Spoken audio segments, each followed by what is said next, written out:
जो नाम जप करते हैं, नामी सदैव उनकी रक्षा में उनके पास रहता है।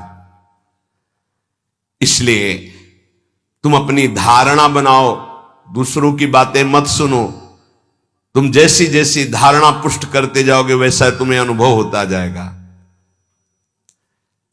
तो नाम जापक को क्या सावधानी रखनी चाहिए जिससे उसका नाम सिद्ध हो जाए? बड़ा सुंदर प्रश्न उत्तर। प्रश्नकर्ता पूज्य श्री स्वामी अखंडानंद सरस्वती जी महाराज, उत्तर देने वाले ब्रह्मबोध संपन्न पूज्य बाबा उड़िया बाबा जी महाराज। तो क्या सावधानी रखे, क्या त्याग रखे जिससे नाम जापक सिद्ध हो जाए? सिद्ध नाम जापक रोम रोम रग रग नामाकार वृत्ति। पहले तो असंबद्ध प्रलाप छोड़े, असंबद्ध बेमतलब की बातें। नाम जापक को पहले वाणी को संभालना, क्योंकि इसी से नाम जप होता है। बेमतलब की, ठीक बहुत गंभीर शत भरे मृदु भरे भगवत भाव भरे वचन बोलो, नहीं तो मौन रहो, नाम जप में लगो। असंबद्ध प्रलाप, व्यर्थ प्रलाप, दूसरों की चुगली निंदा की बातें ये जबान में होती रहेंगी तो नाम जप नहीं चलेगा।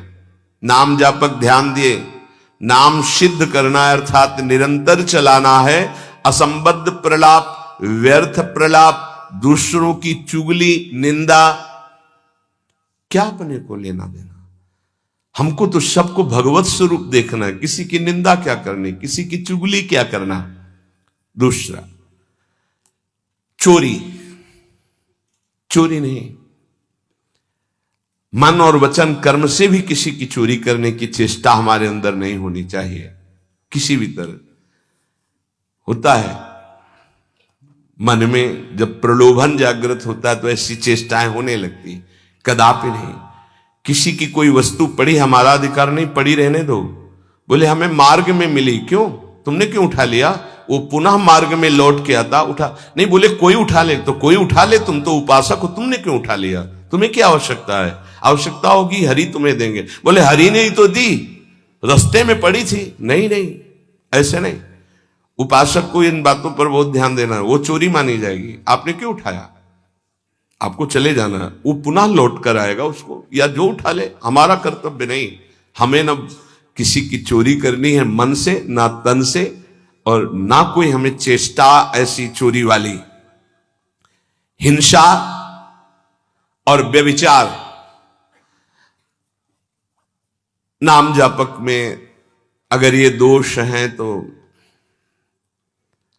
बाबा बहुत स्पष्ट कहने वाले महापुरुष, क्योंकि जो ब्रह्मबोध संपन्न भगवत प्राप्त महात्मा होते हैं वो सही औषधि देते हैं। एक बार किसी ने बाबा से पूछा कि बाबा हमारा कल्याण कब होगा? सभा में पूछ, बाबा ने कहा तुम्हारा 7 जन्म में भी कल्याण नहीं होगा। तो उनका ऐसा बाबा क्यों? इसी शब्द का उच्चारण कीजिए, बेविचारी का कल्याण कभी नहीं। बहुत कठोरता से डांटा। और वो जो देख रहे होंगे वो तभी डांट रहे थे, जैसे अपने पुत्र से प्रियता रखती हुई डांट लगाई जाती है, ऐसे महापुरुष डांटते, अपमान नहीं करते। वो अपमान नहीं, वो सुधार, वो शब्द जाएगा और आग पैदा कर देगा और उसको व्यभिचार से उठा देगा, ऊपर उठा देगा। अब आप नाम भी जप कर रहे हो, माला भी चला रहे हो, आप व्यभिचार भी कर रहे हो, नाम जब सिद्ध होगा, माला जब सिद्ध होगा? नहीं। अपने धर्म के अनुसार चले। कोई भी नशा करने वाले को नाम जब सिद्ध नहीं होता। उपासक के जीवन में कोई नशा नहीं होना चाहिए। हमें लगता है भगवत कृपा है, कोई व्यसन, झूठ नाम जापक को नहीं बोलना चाहिए। अब हाथ में माला है, बात करने में हम झूठ बोल दें तो हमारा नाम जप का मतलब क्या रहा? झूठ क्यों बोलते हैं? क्यों डरते हो? क्यों छुपाव कर रहे हो? किस बात के लिए झूठ बोल रहे हो? झूठ को पाप माना ही नहीं जा रहा। कलयुग का प्रभाव देखिए, वो लिखा हुआ है प्रभाव में कि झूठे ही देना, झूठे ही लेना, झूठे ही भोजन, झूठ चबेना। क्यों झूठ बोलो, सही बोलो ना, झूठ बोलने की जरूरत क्या है। जैसे आपसे कोई प्रश्न करे उसका उत्तर सही दे दो, डरो मत, डरने की जरूरत नहीं। और कुछ ऐसा होता है जो सत्य को संभालने के लिए, सत्य को हृदय में रखने के लिए वो जो बोला जाता है वो किसी का अहित कार्य नहीं होता। आप कितना भजन करते हैं, आप तो बहुत भजन करते हैं, भजनानंदी है, तो अब हम सत्य को बोल के एक तने इतने मार नहीं, हमसे क्या भजन होता है। गुरु कृपा से जो कुछ होता हो तो होता है, हमें तो नहीं लगता कि हमसे ऐसा कुछ भजन। और वो झूठ नहीं माना है, अब वो इतने सत्यवादी नहीं कुछ में, वो जरा सा छेड़ा हुआ पूरी दिनचर्या अपनी पूरी उनको बता दी कि हाँ ऐसे ऐसे। सत्य को कभी कभी गुप्त रखने के लिए बाहरी बातें, वो किसी का अहित या मंगल के लिए नहीं, हम अपने अभिमान को पुष्ट करने वाली बात नहीं बोलते, अपने साधन भजन को हम गुप्त रखते हैं। लेकिन हम व्यर्थ के व्यवहार में क्यों झूठ बोले। हमारा स्वरूप पूरा का पूरा कुंज कुटीर है, कुंज कुटीर हित, सहचरी हित, इष्टदेव हित, आचार्य हित। सत्य को कहीं कहीं गुप्त रखने के लिए हमारा भजन, हमारा साधन, हमारी गुरु संगोष्ठी, हमारी प्रेम संगोष्ठी, इनके विषय में सत्यवादी न बन। कभी कभी सत्य को, एक गाय भागती जा रही थी, कुछ मारने वाले पीछे पकड़े थे, एक सत्यवादी, तुमने गाय को देखा, उन्होंने कहा हाँ इधर गई, उसको उन्होंने, तो जब शरीर उनका पूरा हुआ तो उनको नर्क मिला इस सत्य बोलने के कारण। उस समय रक्षा है, साधन की रक्षा, धर्म की रक्षा, सत्य की रक्षा, प्राण की रक्षा किसी की, वो ऐसे सहज वर्ताव में झूठ, फिर नाम जप कैसे। असंबद्धा प्रलाप, व्यर्थ प्रलाप, चुगली, निंदा, हिंसा, व्यभिचार, नशा, झूठ और गाली। ये प्रार्थना है कि ब्रजवासियों की वाणी पे इस सूत्र को ना देखें, वो भगवत पार्षद है। यहां के पानी का प्रभाव है ऐसा, जैसी पियो पानी वैसे बने वाणी, तो इनका हृदय बड़ा कोमल है। जब तक ब्रजवासियों की टूक अंदर नहीं जाएंगे तो गौर श्याम जोड़ी नेत्रों में झलकेगी नहीं। इनका प्रभाव है, वैराग्य मार्ग के पथिक को इनके टुकड़ों की आशा रखनी चाहिए। इनके टुकड़ों में सामर्थ्य है श्यामल गौर जोरी को हृदय में प्रकाशित करने की। तो इनकी वाणियों में न देखे, क्योंकि हम ब्रजवासी हैं, ब्रज में वास कर रहे हैं सब। तो यहां अगर ये कि सत्संग में सुना था कि ब्रजवासी, तो उनके प्रति दोष दृष्टि बन जाएगी। ब्रजवासियों की वाणी में थोड़ी कठोरता हो, हृदय एकदम मक्खन से भी ज्यादा कोमल निर्मल होता है। ये भगवत पार्षद है, ये ठाकुर जी को भी कुछ नहीं समझते।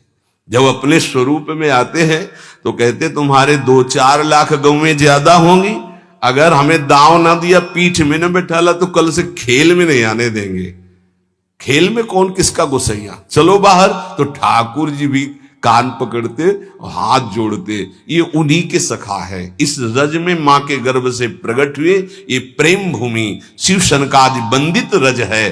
तो ब्रजवासियों पर ये दोष दृष्टि न रखे, अपनी वाणी को संभाले, कभी अश्लील शब्द और गाली आदि न बके, नहीं तो भजन सिद्ध होने में बाधा पड़ेगी।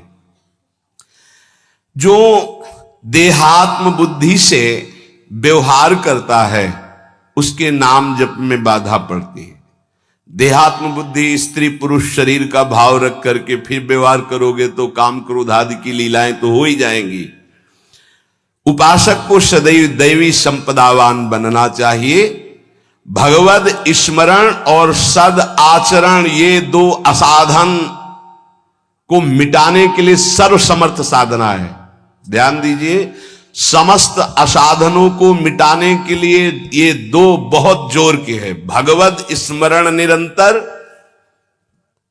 ये निरंतर शब्द बहुत कठिन है। बड़े अच्छे साधक हैं जो निरंतर शब्द पर स्थित हो रहे, माला 2 माला गिनती वाले माला करके फिर निश्चिंत हो गए, बात अलग है। निरंतर भजन और आचरण पवित्र, बस आप चिंता मत करो, परिपक्व स्वभाव जागृत हो जाएगा। भगवदाकार वृत्ति, भगवान श्री कृष्णचंद्र जी अर्जुन जी को उपदेश दे रहे हैं, श्रेयान् स्वधर्मो विगुणः परधर्मात् स्वनिष्ठितात् स्वधर्मे निधनम श्रेयः परधर्मो भयावह। अच्छी तरह आचरण में लाए हुए दूसरे के धर्म से गुणों की कमी वाला अपना धर्म श्रेष्ठ है। अपने धर्म में तो मरना भी कल्याणकारक है, दूसरे का धर्म भय देने वाला है। व्याख्या, श्रेयान् स्वधर्मो विगुणः परधर्मात् स्वनुष्ठितात्। बाहर से दूसरे का धर्म बड़ा गुण संपन्न दिखाई दे रहा है, उसके पालन में बड़ी सुगमता है, तुम्हारे मन को आकर्षित कर रहा है। वो धन का, वैभव का, सुख सुविधा का, मान बढ़ाई का, बहुत जल्दी भगवत प्राप्ति का, जीवन भर आराम सुख व्यवस्था का प्रलोभन दे रहा है। तुम अपने धर्म से विचलित होकर उसको स्वीकार कर लेते हैं तो तुम्हें भयावह, भय के सिवा और कुछ नहीं मिलने वाला। ये ध्यान देना है। किसी भी तरह के प्रलोभन से अपने साधन पथ का, अपने धर्म का, अपने मार्ग का त्याग नहीं किया जाता। इसके विपरीत अपने धर्म में बाहर से देखने में ज्यादा गुण नहीं दिखाई देते, धर्म के पालन में बड़ी कठिनता हो रही है, पालन करने में मन नहीं लग रहा, धन वैभव सुख सुविधा मान बढ़ाई कुछ नहीं मिल रहा, पूरा जीवन कष्टमय है, तो भी हम अपने धर्म का पालन करेंगे, छोड़ेंगे नहीं, तो परम कल्याण निश्चित। दो बातें बताई। आप अपने धर्म से चल रहे हैं, जो भी आपको गुरु परंपरा से धर्म मिला, इसलिए हम गुरु परंपरा, क्योंकि हम भागवत धर्म को ही प्रधान मानते हैं। शरीर धर्म इसको तो भगवान ही कहते हैं, सर्वधर्मान परित्यज्य मामेकम शरणम व्रज। पर धर्म क्या है? शरीर धर्म। स्वधर्म क्या है? भगवत प्राप्ति कर लेना, स्वरूप में स्थित हो जाना। ये स्व नहीं है, स्वधर्म ये स्व नहीं, ये पर है। पर धर्मो भयावह, इसीलिए तो तुम्हें भय प्राप्त हो रहा है, इसीलिए मृत्यु प्राप्त हो रही। अविनाशी को भय, अविनाशी को मृत्यु, ये पर धर्म है। बाहरी व्याख्या करे तो वर्णाश्रम धर्म को प्रधानता करके, लेकिन उस धर्म का भी फल है कि इसी का त्याग हो जाए और स्वामी स्थित हो जाए। अगर उसी में फंसा रहा तो नहीं। हमारा धर्म पालन करने के समय हमें जीवन में कष्ट मिल रहा है, निंदा भी हो रही है, सुख वैभव भी नहीं है, बड़ा परेशानी है, और हम अपने धर्म का पालन कर रहे हैं तो परम कल्याण। दूसरा हमें प्रलोभन दे रहा है, बाहर से देखने में गुण संपन्न और उस धर्म में बड़ी सुगमता है, पालन करने में बड़ा मन लगता है, धन वैभव सुख सुविधा मान बढ़ाई, ये सब जीवन भर खूब भोग आराम, हम अपने धर्म का त्याग करके उसे स्वीकार कर लिए तो भयावह परिणाम में भय प्राप्त होगा। कई ऐसे प्रलोभनों में धर्म परिवर्तन कर लेते हैं, कई ऐसे प्रलोभनों में अपने साधन का परिवर्तन कर लेते हैं। नहीं, परिणाम में भयावह, भगवान कह रहे परिणाम मंगल में नहीं होगा। अपने धर्म के पालन में कठिनता हो, मन भी ना लगे, धन वैभव सुख सुविधा मान बढ़ाई भी ना मिले, जीवन भर कष्ट सहना पड़े, तो भी हम अपने धर्म का त्याग नहीं करेंगे, तो उसका परिणाम होगा परम मंगल, परम सुख। मनुष्य के लिए धर्म का पालन करना ही परम कर्तव्य है। जैसे अर्जुन जी भगवान से कह रहे हैं कि मैं युद्ध नहीं करूंगा, भिक्षा का अन्न पा करके जीवन गुजारा करूंगा। तो अर्जुन जी की छात्र धर्म वृत्ति है और इस समय धर्मयुक्त युद्ध आया है, अब भिक्षा मांगना ये ठीक है, ये पर धर्म हो गया। इस समय स्वधर्म युद्ध है, स्वधर्म का त्याग करके पर धर्म स्वीकार करोगे तो हाथ कुछ नहीं लगेगा, भय। भगवान समझा रहे धर्म या कर्तव्य उसे कहते हैं जो सत्य की तरफ ले जाता है, और सत्य चढ़ाई है। अभी जैसे साधक को वाम मार्ग का प्रलोभन हो तो बड़ा अच्छा लगेगा। कुछ ऐसे वाम मार्ग हैं वैदिक सिद्धांत के विरुद्ध, जिनमें मदिरा पान करना, व्यभिचार करना, ये सब वाम मार्गी। जैसे जब महाप्रभु चैतन्य देव तीर्थ यात्रा में विचरण किए थे तो वाम मार्गियों ने ही कृष्णदास जी को आकर्षण किया। मन को लगता है कि यहां तो कुछ रोकना ही नहीं है, ये नहीं करना, ये नहीं करना, ये नहीं करना, हर कदम पे कठिनता है मार्ग पालन। तो क्या होगा? पतन, नरक की प्राप्ति, और ये परम पद, परम सुख की प्राप्ति।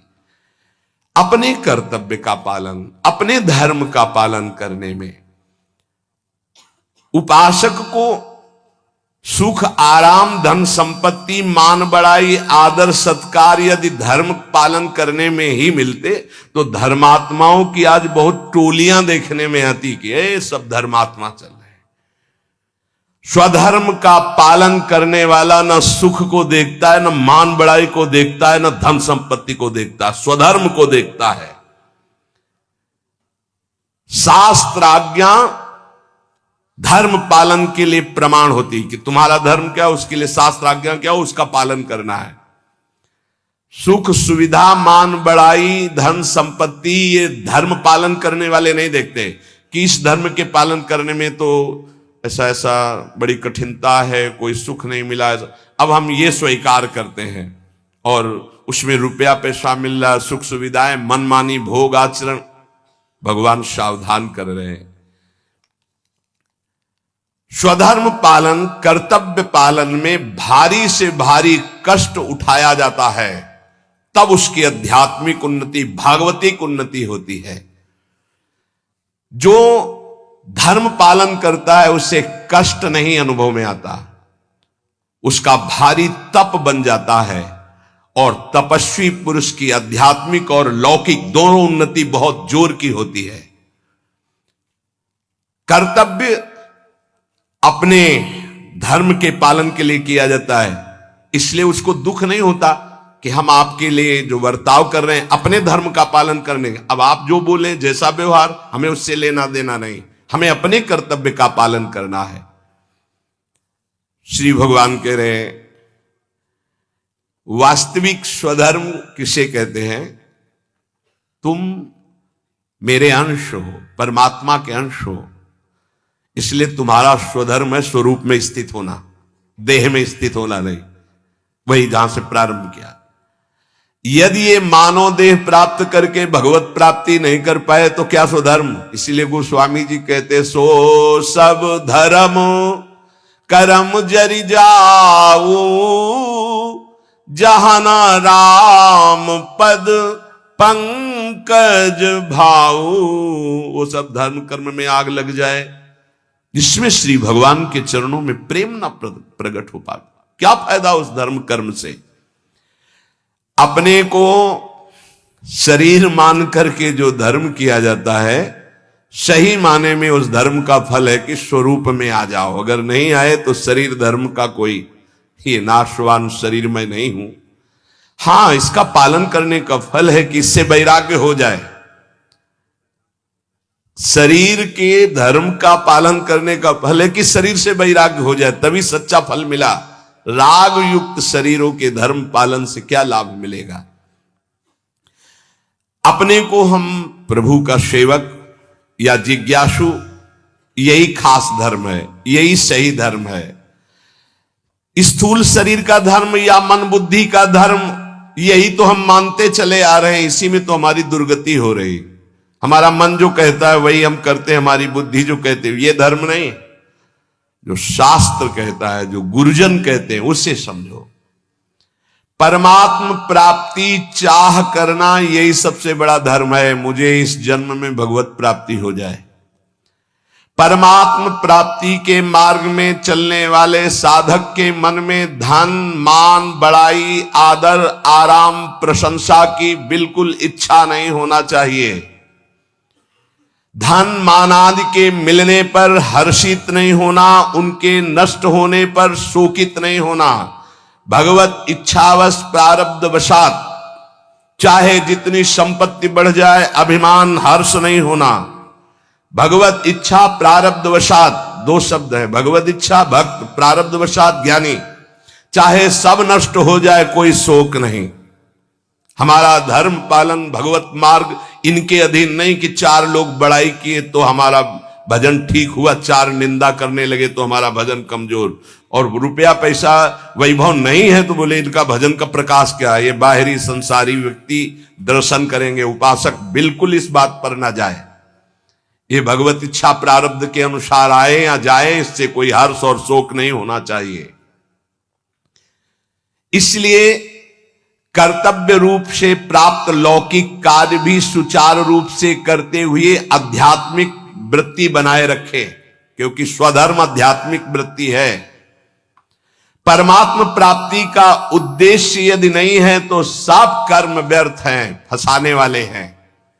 जो परमात्मा प्राप्ति के उद्देश्य से कर्म किए जाते हैं उसी से परमात्मा प्राप्ति होती है, इसलिए वही स्वधर्म है। परमात्मा प्राप्ति करना ही हमारा स्वधर्म है। अगर धन प्राप्ति का ध्येय जैसे व्यापारी के हृदय में उत्पन्न होता है तो आराम विश्राम की चिंता ना करके वो धन के प्रति अधिक से अधिक व्यापार बढ़ाता है, अधिक से अधिक समय व्यापार में लगाता है।